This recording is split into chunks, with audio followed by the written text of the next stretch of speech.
This time on Watchers of Tomorrow, Kirk screwed up once, but never again!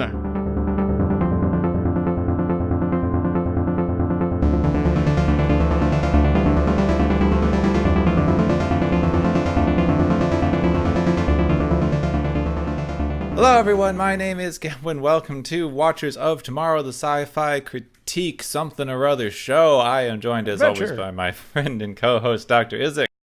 Hi! And this week we watched Star Trek Original Series episode Obsession. Yes, and this one's not by Animotion. Not everyone knows. I was surprised. I was talking to someone who doesn't know that song. I had to pull it up for them. Like, what is this 80s thing you are forcing me to watch? But it's so glorious. It's so 80s. I just had it stuck in my head all freaking week, and I hate it, and it's... Maybe I'll have to throw some other 80s alternatives at you that are a little bit more easier on the brain. Yeah, it's so repetitive. This episode was written by Art Wallace, who also wrote for the contemporary show Dark Shadows. Is that the one with the vampire? Yes, it's like I believe it's like a vampire soap opera. And then they tried to reboot it with a movie more recently, and people were like, eh. Yeah, I wasn't familiar with that, so I didn't get very excited about the movie and never saw either of them. So there we go. So yeah. I believe he also wrote another episode of Star Trek. I think so, though I didn't find it in my... Oh, Assignment Earth. Yes. He wrote Assignment Earth, the failed spin-off. Yep. But we'll get to that when we get to that. So I think he was like one of a couple writers on that one. So. We only have one particular guest star on this episode. We do have a ensign named Rizzo, which I enjoyed because I am more familiar with the Muppets than I am the Star Treks. So are we going to have another Muppet in this episode? Man, not so lucky. I didn't know Rizzo the Rat was in Star Trek. But they are not in the episode for as long, so the only notable guest star this week is Stephen Brooks, playing Ensign G something. Garovic? Yeah. I kept trying to write Garrick in my notes, but that would just be confusing. That would have been a much better episode. You know, Doctor, if this whole cloud business was, well, not so spooky, perhaps we should just, I don't know, put the captain in some sort of holding cell for a while. What do you think about that? Maybe we should do it anyway. But the actor here, Mr. Brooks, he's been in a bunch of random things, like the FBI. Yeah, apparently it was a major character in a show called The FBI. Yep. Something a couple other guest stars have been in too, and it's like, I have never heard of this show before, except for when we started doing this, so... I guess it was a big deal, but it's not one that stuck around. Yeah, it's like, you know, not like a single season sort of show either. It's like lasted for a few years, and there's like 60-some episodes at least. I just love how this era of television, like, shows are new enough, they don't have to worry too much about repeat names. Mm-hmm. So they can have shows that are just called very generic things like The FBI. Or The Interns, which, you know, he was also in. Or The Invaders, which he was also in. What in the world were interns in the 60s? Like, were they still just unpaid jobs that you have to do with the promise of a job you never get in our modern millennial hellscape? I don't know. I'm guessing so. It was more, you know, people's like, oh, this is just part of the thing, and then we'll just hire you on after a year or two, and then you'll get paid big bucks or something like that. But maybe they actually did it? Yeah, and maybe they actually still did it then. Maybe that there wasn't just a way to get free labor and not have to pay health insurance. You know, before the businesses figured out, oh, we can actually double exploit these people. Oh, yeah. Brooks was also in another The show, The Manhunter. I've heard of that one. So that was in the mid-70s, apparently like a random guest stars. Anywho. All right, we spent way too long talking about him, but there's not a lot in this episode, so. Yeah, it's an episode that's mostly about the characters interacting, not necessarily big ideas. So. It's fairly action-focused. It's an enjoyable one, and it stays very laser-focused on what it's doing. Yes. There's not a lot of else happening in this episode. So we should probably get into it, or is there anything else we need to No, let us just jump right in here. We're going to jump? We open with Kirk, Spock, and some random crew members conducting a mineral survey of a planet with deposits of tritanium, which I always thought was an alloy. Apparently it's a rock. It's a big, heavy rock.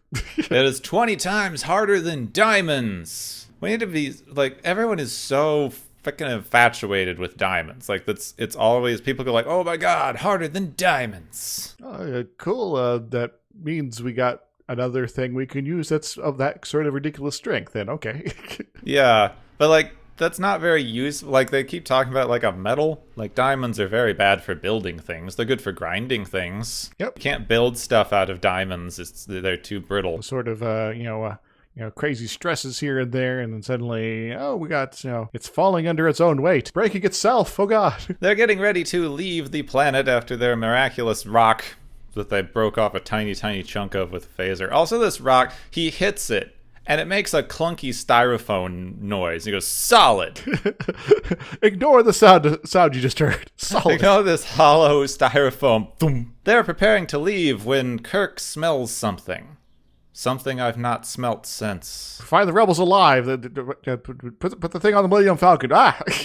There's also a little bit of a thing with this little smoke thing going on. But yeah, you see these little wisps of smoke. It's actually kind of neat. They show the smoke moving around. They'll like show the smoke kind of pouring over a rock, and then they'll play it in reverse like it's running away. Yep. I did kind of like that. Apparently, they're all smelling the odor of honey, and this freaks Kirk out, and he orders his men to look around for a gaseous cloud, to scan for some sort of weird unknown element that's not particularly important, and to shoot the thing immediately on sight. Look out for dicrotonium, and if you get attacked by bees, I apologize. This confuses everybody. And it also doesn't work because it attacks some crew members who die, and one who's named Rizzo winds up in critical condition. Oh no, not Rizzo! Apparently, whatever this thing is removing all of their red corpuscles. So, all that iron in their blood is apparently getting eaten or something. And I wasn't as familiar with this. Apparently, corpuscle is just an alternate name for a blood cell. It's just red blood cells. It's a vampire! It is. It's Dark Shadows all over again. They just love that's just first we had the salt vampire, who just removes salt, and everyone's oh my god, and then we have the vampire, and it was like, that's impossible. Vampire cloud. They return to the ship where Kirk decides that they are going to stay on this planet until he figures out what is attacking his crew, despite the fact that they are scheduled for a rendezvous to pick up perishable medical supplies that are badly needed on another colony. So we're going to stick around on this planet because the captain says so, just so we're 100% clear, because he has a bad feeling about this or something like that. Guys die, which is terrible, but he did kind of send them out to go find this thing, so whatever. It's technically his fault there. It is a little weird. Like, I understand everyone's very obsessed through the whole episode. It's like, but medical supplies, we have to go. And he, like, I get where they're coming from. It doesn't seem weird in the episode, but on the other hand, he's like, several people just got killed under mysterious circumstances by something that should be medically and physically impossible. Yes. Everyone just wants to go, oh well, and leave. You kind of look at it from different points of view, and it's like everyone's being kind of ridiculous, but also at the same time not. So yes. It's like, it's sort of an interesting dynamic there. Kirk has McCoy wake up Rizzo, who survived the attack, to confirm that he smelled something sweet, and asks if he sensed intelligence from the gas cloud, which maybe it's unclear. He's not really communicating very well. Rizzo might be arisen, but he's not arisen that enough to make much sense. This apparently gives Kirk what he wanted, though, and he points McCoy to some old medical records of officers dying this same way about 11 years before. That seems like a higher priority thing to check out, because, if this is something that's happened before, maybe they have some clues about maybe how to, not have it happen again if people run into it. Yeah, I'll get to it when he gets to it. On the bridge, Kirk continues to ignore everyone telling him they need to pick up medical supplies, and instead asks Spock to speculate about the thing that may have attacked the crew, since they cannot detect it on sensors, and if they assume that it is something intelligent, it is capable of changing its molecular structure at will. Kirk points Spock to the same medical records that he told McCoy about and also runs off to have a look. And then Kirk meets with the new security officer named Garevik. Kirk apparently knew this guy's father, and Kirk takes him and a new party down to the planet in order to track down the gas cloud again. So a guy we've just named, so you probably are going to survive for a little bit longer. And a couple of red shirts for you and a couple of red shirts for me, and let's split up. Yep. Split the party. Yep.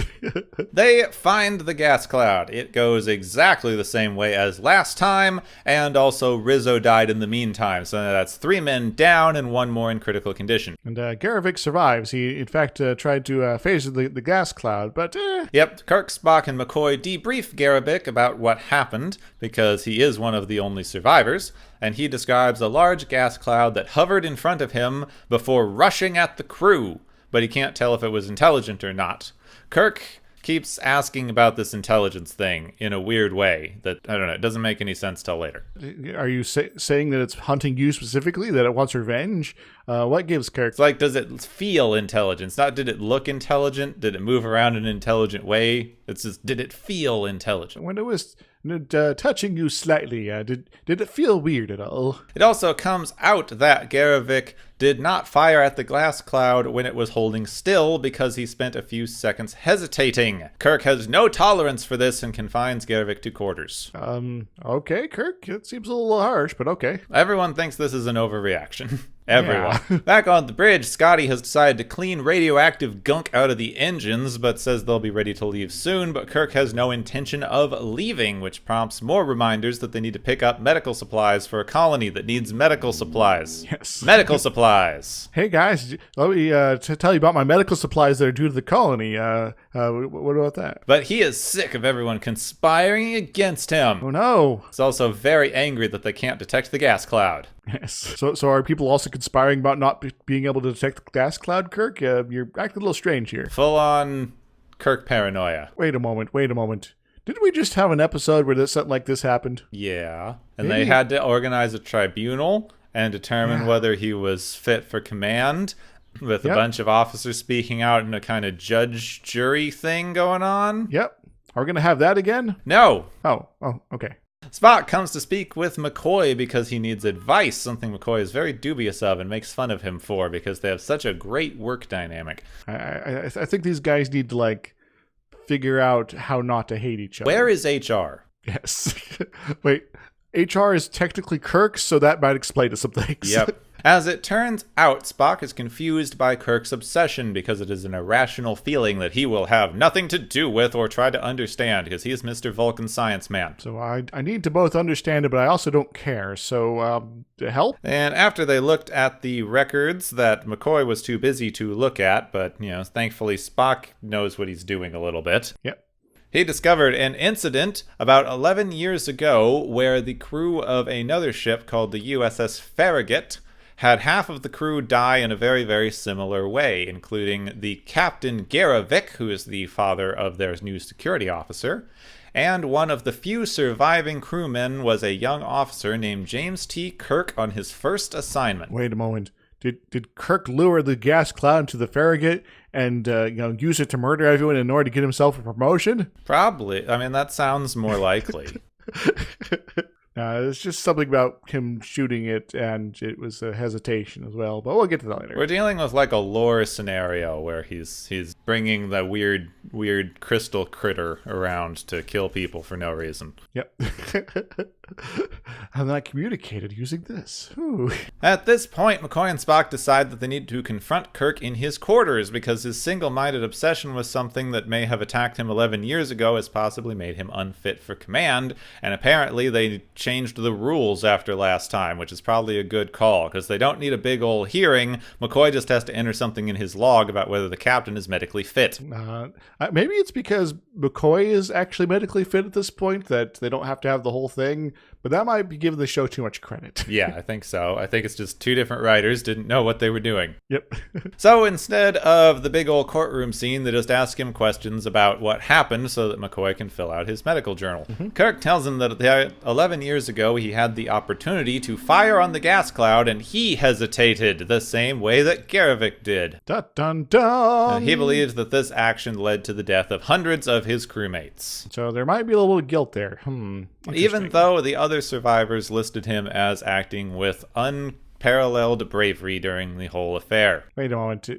Unparalleled bravery. Maybe he did get a promotion because of this. He believes, based on his contact with the gas cloud when it was trying to kill him 11 years ago, that it is an intelligent being, and indeed may be the same creature that they encountered on the ship halfway across the galaxy. And so if it is intelligent and is the same creature, it would pose a significant threat to populated planets. So apparently it's just been doing nothing for 11 years. I guess floating through space? Just then, Chekhov detects the gas cloud leaving the planet and heading into space. Very convenient timing. Yeah, so I guess Kirk wasn't just sort of pulling all this crap out of his ass. It actually can go into space. Kirk orders the Enterprise to give chase, but the creature is traveling at near their max speed, which is delaying the chase and putting too much strain on the ship for them to catch up. Also, Scotty was uncharacteristically sloppy earlier and left a vent open when he was cleaning the engines. Yeah, the whole radioactive thing he was talking about cleaning out, and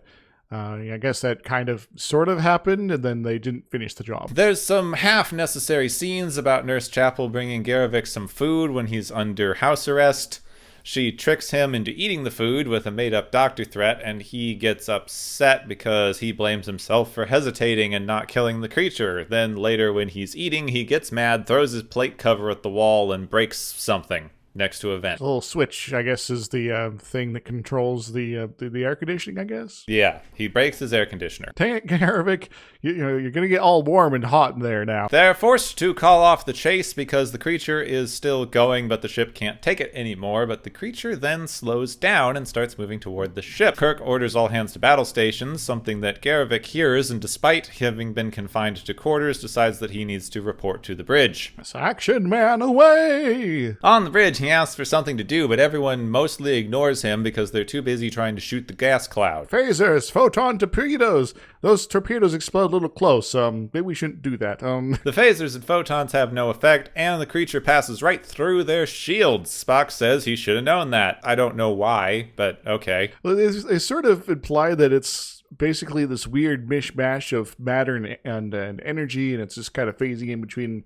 each, so it can sort of, I guess, transform into energy at appropriate times to get through the shields, maybe? I guess. And if there's one thing we know about energy is that it's completely unaffected by other energy. Yeah. Well, there is superposition. But anyway, go on. The gas cloud then enters the ship through the open vent that we were complaining about a minute ago. Yep. It attacks 2 crew members and then goes into the air vents. They closed it off, but now they only have enough air to last them a few more hours. McCoy gets mad about more crewmen getting killed off because Kirk is trying to go after a gas monster, but the gas monster went into, I don't know what McCoy's still weird about.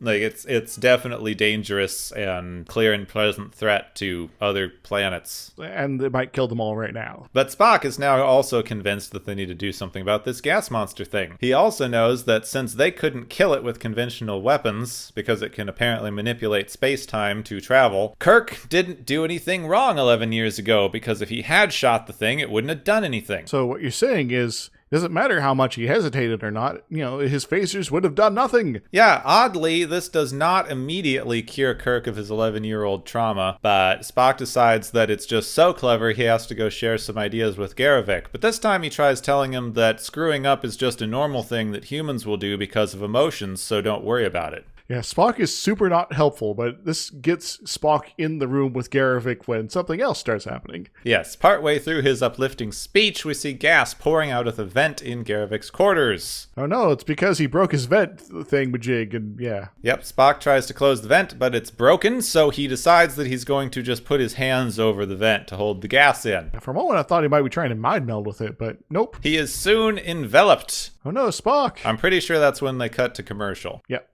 Kirk arrives. They turn the air vent to reverse to suck the gas creature back up, and Spock is fine because he doesn't have hemoglobin. Well, they say that he has green hemoglobin. Yeah, which is a little confusing, but Yeah, that's, as we talked about in a previous episode, that is cyanoglobin. He's got the copper, not the iron. Yeah, hemo is iron bit. So he's immune to the thing because he doesn't have red blood cells for it to eat. So it's like, yeah, I'm not going to eat you. I'm just going to leave now because I'm being pulled out here by a ventilation system. Being close to the creature now, Kirk smells something that makes him understand all of its motivations. Oh no.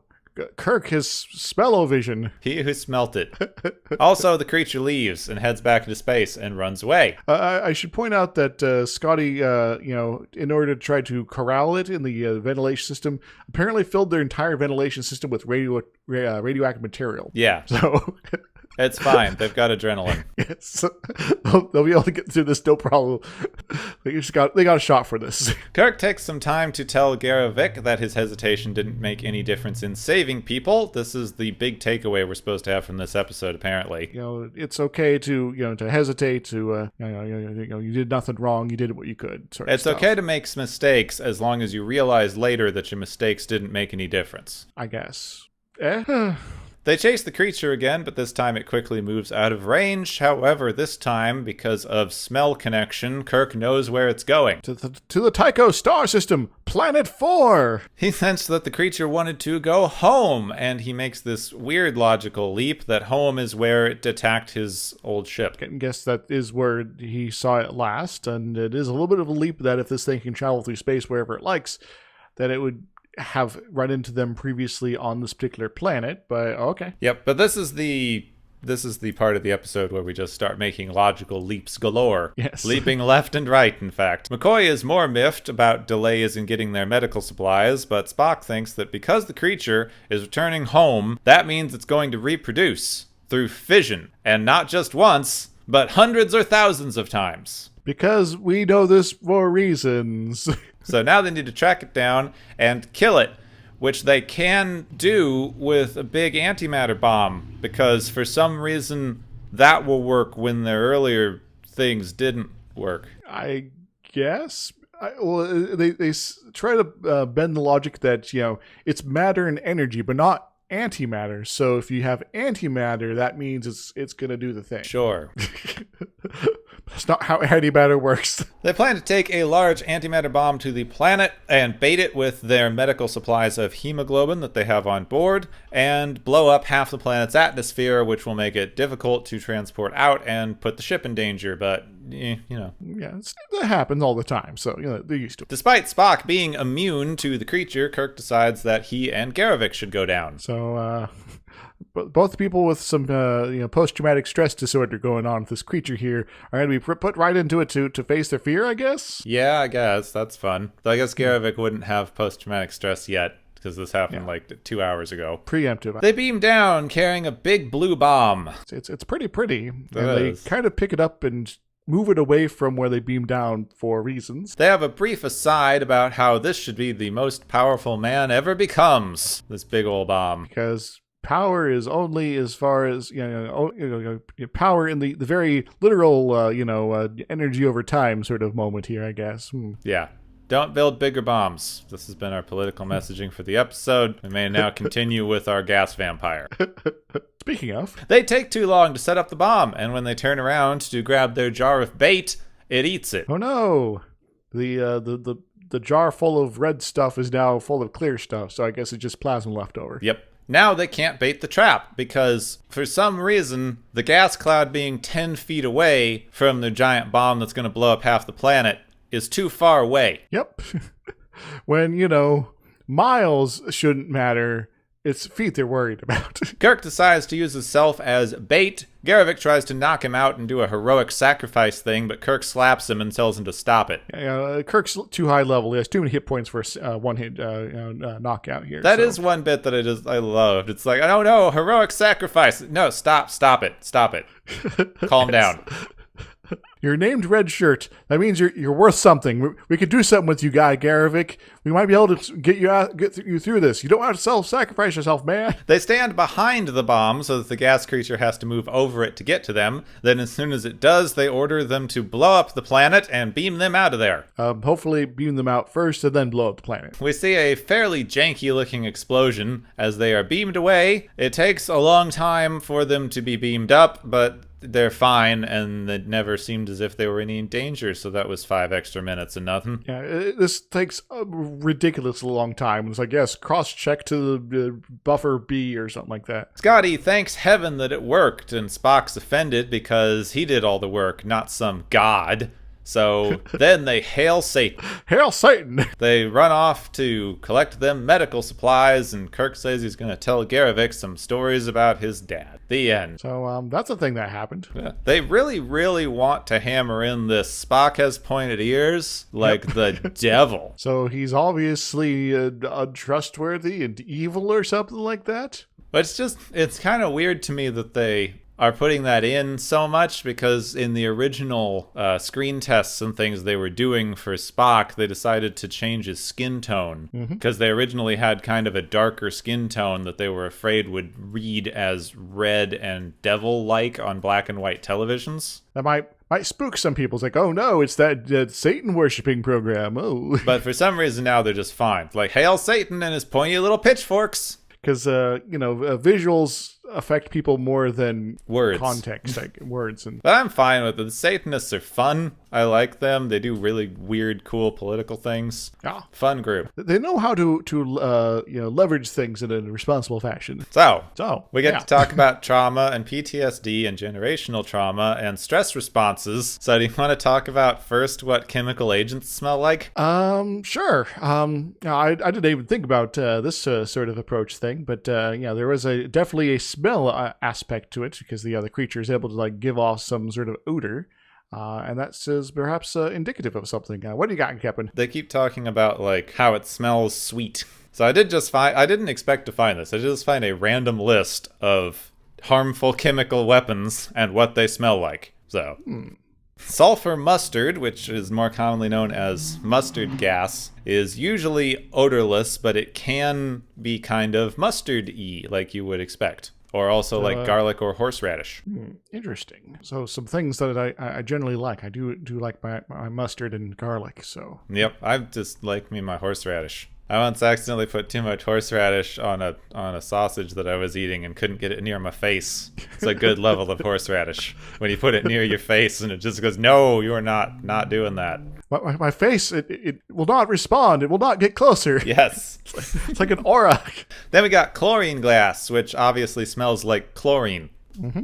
So if you've cleaned your pool or used bleach. Yeah, so that one should be pretty familiar with folk. Got a couple of odorless things like this is something called 3-quintylidinesybenzylate, which is odorless. So say that 12 times fast. This is something called lewisite, which was a World War I chemical weapon, which apparently smells very strongly of geraniums. So a flower, but not one I don't remember I particularly remember the smell of right now. So far we haven't gotten anything honey. Sugar. Honey. Phosphine oxamide is another blistering agent with an irritating smell that some call cut hay or green corn. Wait a moment. Gentlemen, behold, corn! Got a few more odorless things that aren't very fun. Soman, which is a nerve gas, smells of Vicks Vaco Rub or rotting fruit.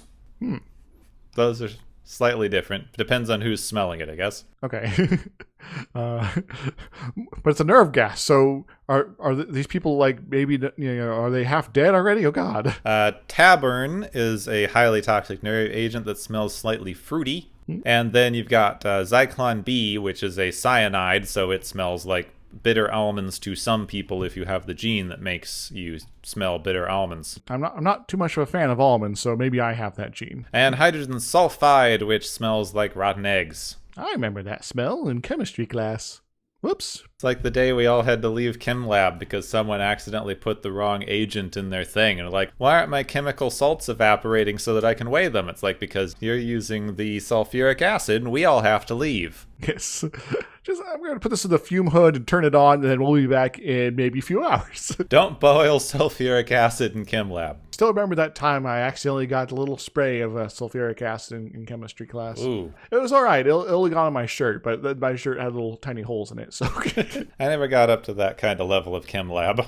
It was very dilute, so there's only a few small holes. But it's like, yeah, these weren't here last time. So this I thought was slightly interesting because we don't usually talk about people freezing as much anymore, which is kind of interesting.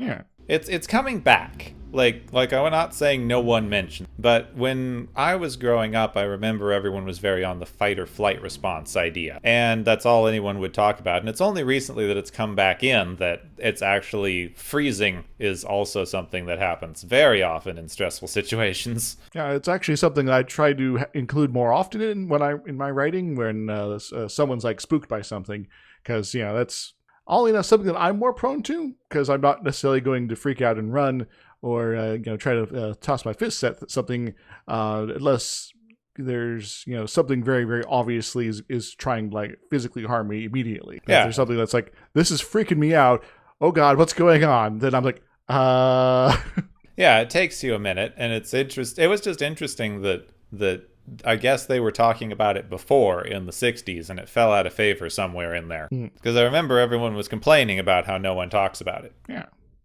So let's talk about it. Well, there's just you got your fight and flight or freeze response, which is just your general stress response. And I think it may depend on the person, but freezing does seem a lot more common. It makes sense because you evaluate what's going on. Because, if you try to run away, there is a possibility that there's sort of the social pressures of like, well, now I look foolish for like freaking out and running off when this thing was obviously not meant to harm me. And so there's maybe sort of a psychological restructuring that's sort of discouraging that response on one end. Also, humans generally not fast compared to other animals. We tend to be long distance runners, not quick ones. And on the fight side, well, if you get freaked out because your friend spooked you from behind and you punch him in the face, you might end up in a fight. That's your friend's, or alternatively, your friend has a bloody nose and they're really upset with you now, which is maybe another sort of thing that's, as far as general human learning and things like that, is maybe something that we've been sort of pushing ourselves to try to resist that response. And so then that leaves the freezing response. And I might be talking my ass out of my ass here, Gepwin, so feel free to correct me.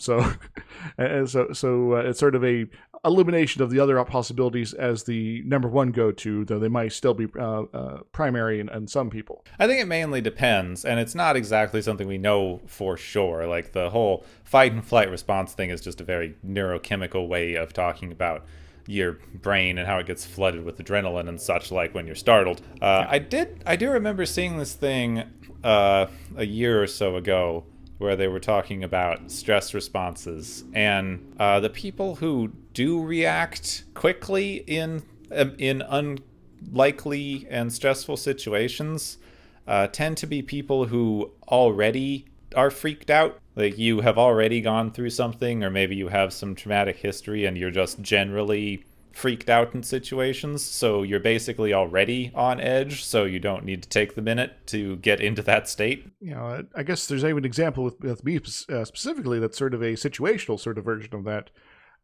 where when I was growing up, I was a little paranoid of drowning.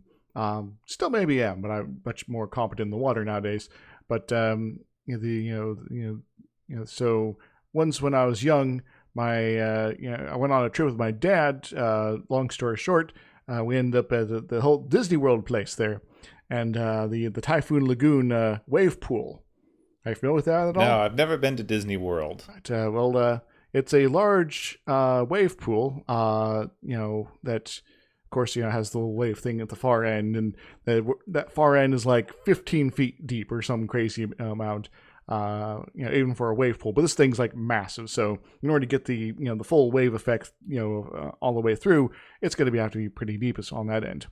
And then at some point, once we were in the wave pool, we were enjoying it. The waves stop, and then there's this weird whistle up above on the mountain, the fake mountain behind the pool, and then suddenly, whoosh! The wave pool produces a wave that effectively like doubles the depth of the pool wherever it's at. And me, with sort of sort of some bad experiences involving water and things like that, and a little bit paranoid about the deep end and things like that, realize very quickly that when that wave gets to where I'm at, it's going to be way over my head because I'm still a young kid at this point. And so, knowing that my options for flight were limited, I proceeded to climb my dad and ended up on his shoulder somehow. Because that was the only place I could run to before that the giant wave came and got to me. Of course, by the time we got to that part of the pool, it was a lot less monstrous. It was much more reasonable, but still, it's the top of the wave was like at my dad's head level, so it's like, oh my god, I survived! Oh yay! There has been some kind of recent theorizing that that's what traumatic effects are actually for. That's why we develop these kinds of symptoms.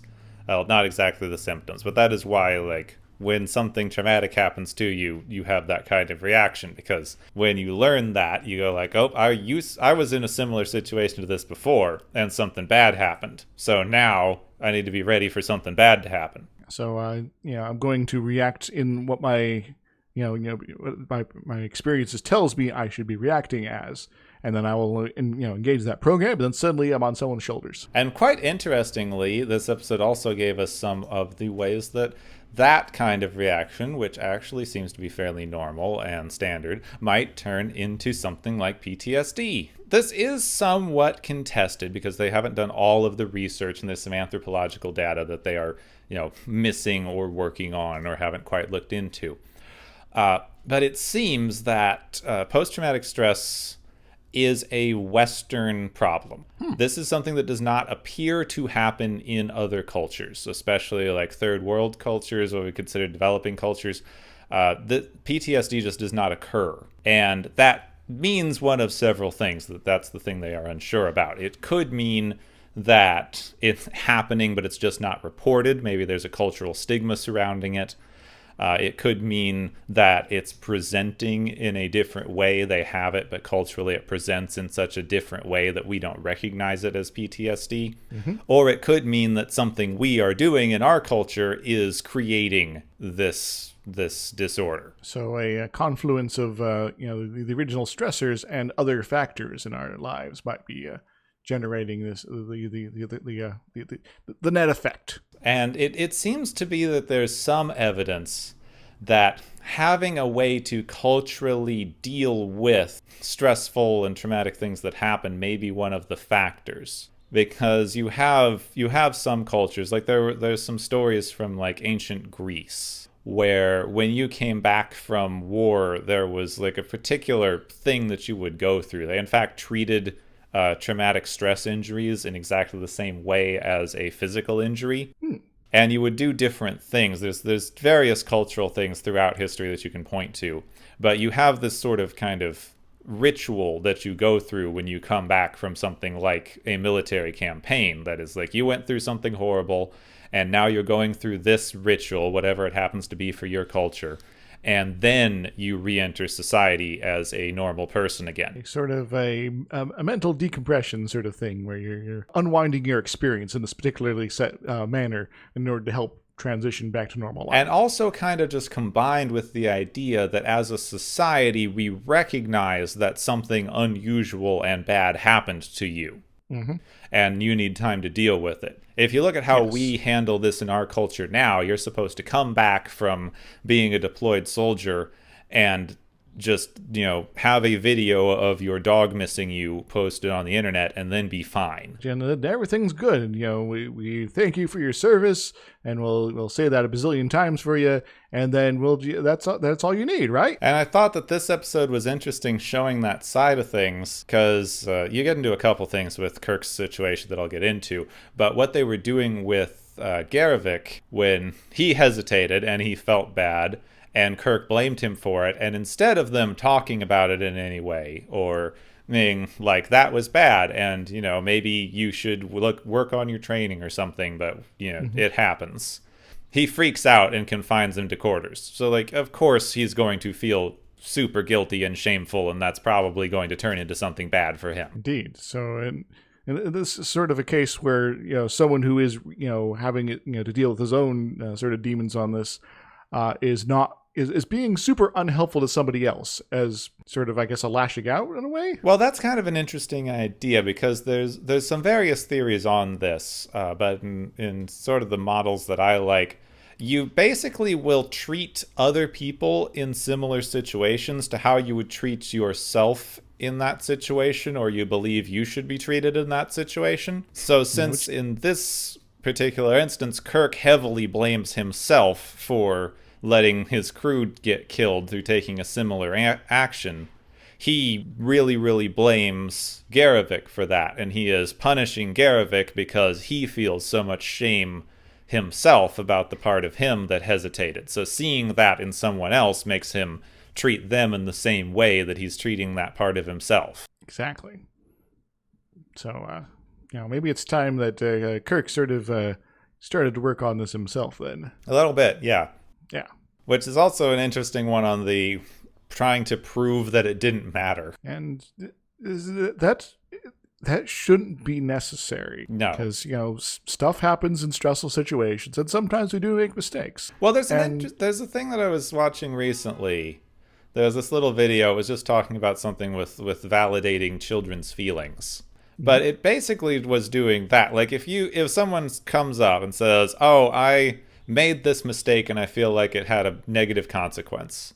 If you just go, oh no, it's fine, all you're doing is saying the way you feel about this situation is incorrect. Yeah, I'm trying to disprove what you're feeling emotionally, as opposed to confronting that emotion directly. Yeah, you can't talk about the emotion if you talk about it logically and just go, well, if you actually look at it logically, you didn't really make this mistake that you feel like you made. Which all you're doing is discounting the way someone feels about a situation, not giving them a way to work through it. Which we'll get to the bit with Spock and Garevik there, and Spock is trying to basically make an even worse version of all this when he comes to his quarters there. It's like, Spock, just shut up and go away. Well, weirdly, so if he hadn't been doing it weird and logically, that probably would have been a better approach. Because he didn't come in and go, actually, you couldn't have hurt the thing even if you did shoot it, so it doesn't matter. He is going like, everyone freezes up.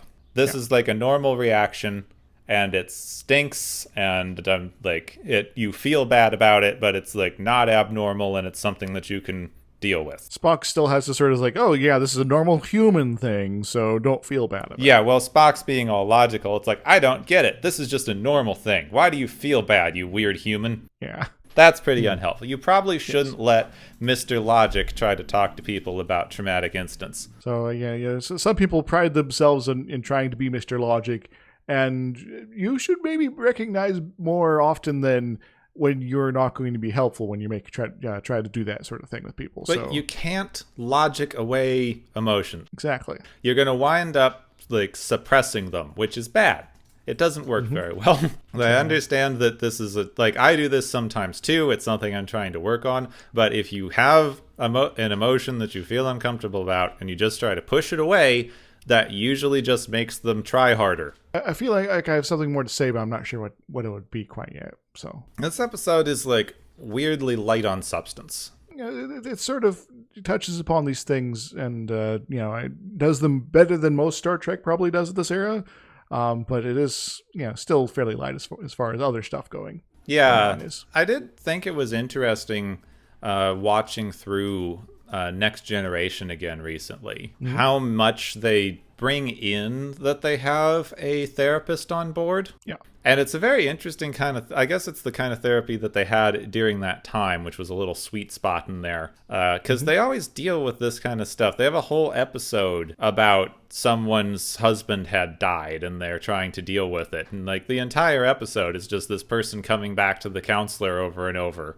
And like very slowly working through the fact that something horrible happened to them. And, it's something that it's in order to heal. There is a certain amount of trying to avoid the term emotional labor, but there is a bit of work you have to sort of put into it that can be very painful and is very much helped by having someone there you can actually sort of converse with. Even if it's just sort of bouncing ideas and thoughts off of that, maybe even are completely unrelated. But, it gets a little complicated, and I don't want to speak directly to too much of it because I do feel like it's somewhat individualized and it's very complicated to get into in 10 minutes of episode. But yes. But the weird thing, I guess, with this, I guess not weird, but it kind of just highlights one of the problems that I have with the way they present Kirk in these shows. It's like Kirk is your mildly abusive 50s dad, and you're supposed to look up to him for that and go, oh, good job, abusive 50s dad. Because he sent someone to their room for making a mistake that he felt bad that he made one time. Yeah, it's... I learned it from you, Dad. But yeah, this is sort of this is supposed to be how things work here, and we're going to be, strong and, and sharp-jawed here, and, you are going to live up to the standards I could not live up to, or else. Yeah, and I just love that he literally sent someone to their room. Yep. There's also, just to get it out there, this is the second episode we've had based on Moby Dick, because they just love this. And I think the previous incarnation, I think I preferred to this one, but this one wasn't terrible. So I think the Doomsday Machine handled it a little bit better because it wasn't Kirk.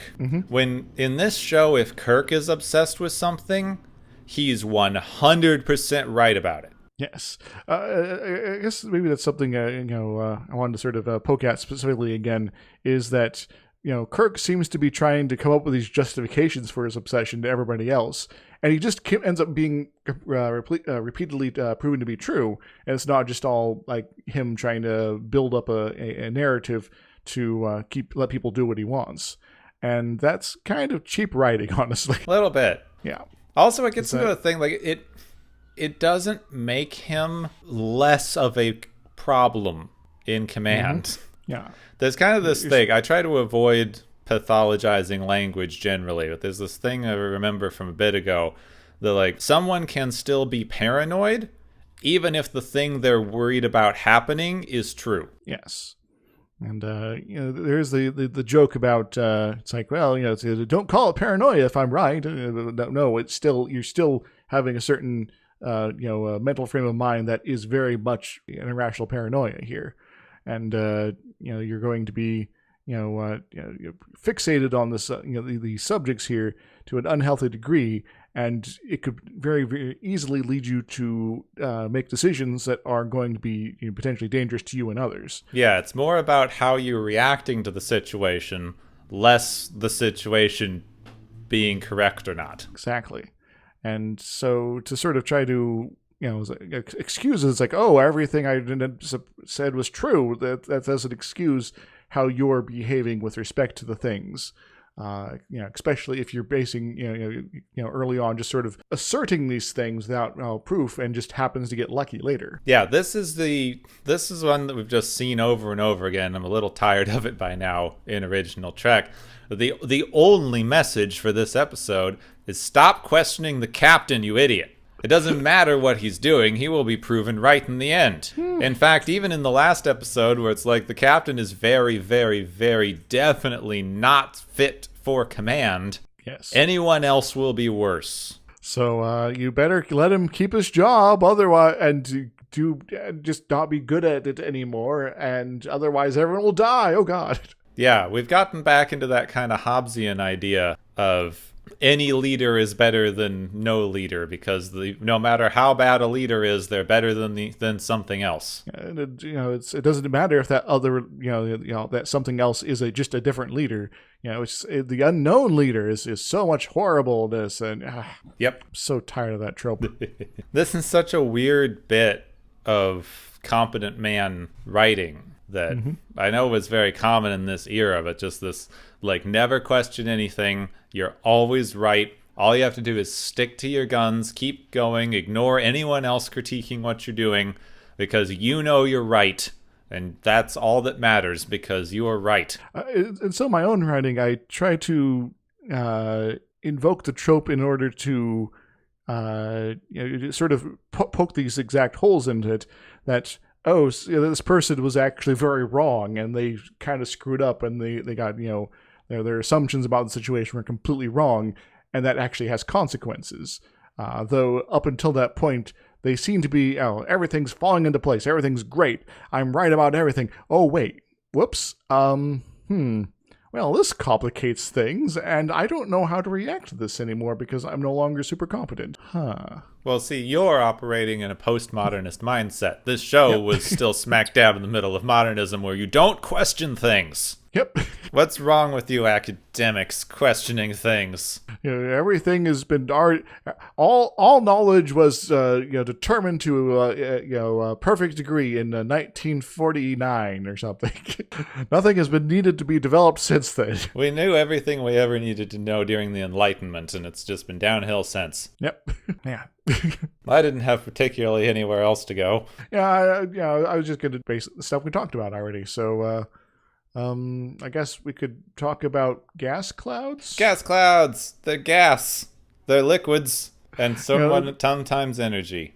Yeah, the physicality of this alien creature is nonsensical to a sort of bizarre degree, and there is no really ways from the physics angle to sort of try to make any sense of it, because it can change its chemical structure or even atomic structure, apparently, on a whim. It phases in between matter and energy whenever it feels like it is necessary for the plot. It can fly through space using apparently some sort of gravitational trick or something like that. It can do all these other magical things, and yet it still requires blood. Why? Hemoglobin. It requires specifically iron. Yes. But iron bonded in a specific way, because iron's one of the most common elements in the frickin' universe. Iron is plentiful. It's not as plentiful as like hydrogen and helium, of course, but it is, as the sort of dead end of the fusion process, something that pops up pretty frequent in the universe compared to other heavier elements. So why does it need to eat people's blood? I don't know. I tried to think about this for a while. I couldn't come up with any sensible explanation other than they just needed a vampire that did something freaky. It also has to be mammals specifically. Yes. Because it can't eat Spock. And we know other aliens have different blood mechanics. Mm-hmm. So it has to eat very specifically humans. Yes. Or human-like creatures. Or jars full of blood that you just happen to have on tap. Yeah, you keep your blood in a big jar. Big glass jar, too, so it's very breakable if the ship shakes. It's probably transparent aluminum. Oh, yeah, I forgot about that. Yeah, so the alien gas cloud monster doesn't really make any sense. And why would it have this smell thing going on, and if it has all these magic powers? Is it trying to communicate with others of its kind? Is this just some sort of like secreting of pheromones, something like that? It's like, I'm in this state, so I'm going to feel like this, and apparently it hits Kirk's brain the proper way, so he understands it. Yes, I mean, it's an ant. It's like a space ant. Yeah. Nothing about this thing makes any sense at all. The vampire thing brings that in a little bit, because you have the kind of vampire mind trickery, slightly psychicness. Mm-hmm. So they basically took vampire tropes and put it in a gas cloud. Yes. Which Given that we are going to come up on an episode in not too long where they meet Jack the Ripper, I don't know why they didn't just include a vampire. Oh, yeah. Complete with, cape and, and widow's peak and long teeth. Yeah. and a very, very, very pale complexion. Oh, crud, that's next episode. Oh. Surprise! Didn't even realize. Oh, that'll be fun. But before we talk about next episode, it's time for the Galaxy's favorite game show! Woo!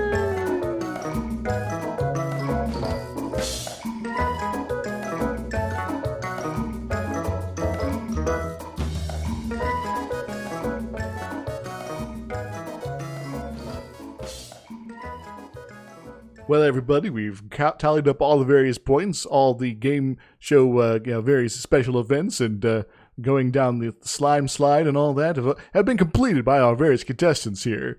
And we got some awards to give out for their hard work and their excessive collection of points. Our first one is the Red Shirt Junior Award, which goes to Garavik for being the son of someone who died, which either means he's a dead man walking or has plot immunity. It seems in this case he got lucky and got the latter one. What does he win, Gepwin? Arabic, I think, needs something a little more abstract, because he will win a better father figure, because Daddy died and he picked up Kirk. No. I think I gotta agree with you. Maybe we'll run into some sort of time-traveling warp expert or super admiral. Our second award is the Ahab Award, which goes to Kirk for sticking around to totally make sure that Smoke's monster's totally dead man fire all phasers and damn getting everyone else killed in the process. It's everything's fine. We got to kill this thing. What does he win, Gepwin? Kirk wins ambergris, the stuff from the whale's stomach that lets you create perfumes so that he can smell as good as a gas monster. I guess he's going to be enjoying his odors for quite some time then. Our third award is the Too Weird to Die Award, which goes to Spock for just kind of ignoring that death gas cloud just because he has different biochemistry. What does he win, Gepwin? Spock wins some red corpuscles so that McCoy can stop making fun of his blood for being green and he can fit in. I'd recommend that Spock just reuse that glass bottle they brought down the planet. It's not filled with anything other than used plasma, so just keep it in his quarters. So, great. Our final award is the Scratch and Sniff Alien Award, which goes to our alien space cloud for having smell-o-vision or something, and it's a means to express its state of mind, everybody, man. What does he get, Gepwin? Or it get. The gas cloud wins a set of Mr. Sketch scented markers so that it can make scent art and express itself in visual and scented ways. Expanding its means of communication might mean it's going to be less exploded by antimatter weapons. Also, who remembers those things? Those were awful. Hated those. Every kid in the world had one of those, and they were all horrible. Thankfully, we've moved on to a more enlightened time. Wait a moment. Anyway, Gepwin, that's all I got here today. I'd like to thank all our contestants and I hope everyone has a wonderful day. Hope everybody enjoys their prizes, and thank you for joining us here on the Galaxy's favorite game show.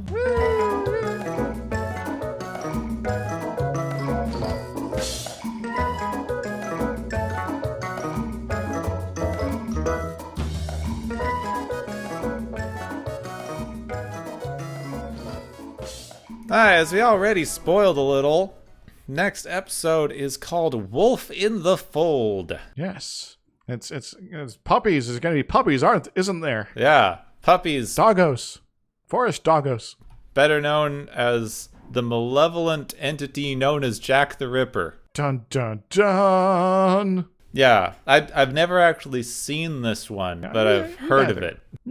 So a funny thing is, that Jack the Ripper is just kind of one of those things that just, as far as random killer type things that happen throughout history, is one of the ones that's it's kind of weird that it became so famous to me. So I guess it's just the unsolvedness. Yeah, people like the unsolved serial killer thing, and some of the stuff was I think it was one of the more early publicized serial killings. We can sell more papers if we have more sensational news, and so the killer strikes again. Yeah, I'm sure we need to do a little bit more research on that because I'm just going off of some random things I remember from doing research on this for a paper like 10 years ago. And most of my experience with Jack the Ripper is through media, so so you're up ahead on me on this already. So I don't monstrous evil infests Mr. Scott, kills women. Wait, this is terrible. Scotty's the most competent member of the crew. Yeah, how in the world are they going to do anything? Everyone's doomed. Oh God, Scotty's gone crazy. He's killed people. Oh man. Well, I guess we will find out how bad this is when you can join us next week on Watchers of Tomorrow. Next time on Watchers of Tomorrow, Scotty gets away with murder. You have been listening to Watchers of Tomorrow, a podcast on science fiction media. Find and follow Watchers of Tomorrow on Podbean, YouTube, Spotify, iTunes, Google Play, Stitcher, Pocket Cast, Spreader, Digital Podcast, and perhaps many more to come. If you enjoy our podcast, make sure to subscribe for more. And where possible, make sure to rate your experience or leave us a review.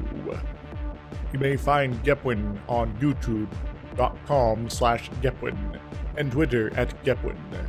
You may find me, Dr. Isix, on youtube.com/Dr. Isix and Twitter @IsixLP. Music is Waveform and Mori's Principle, both by DRKRN.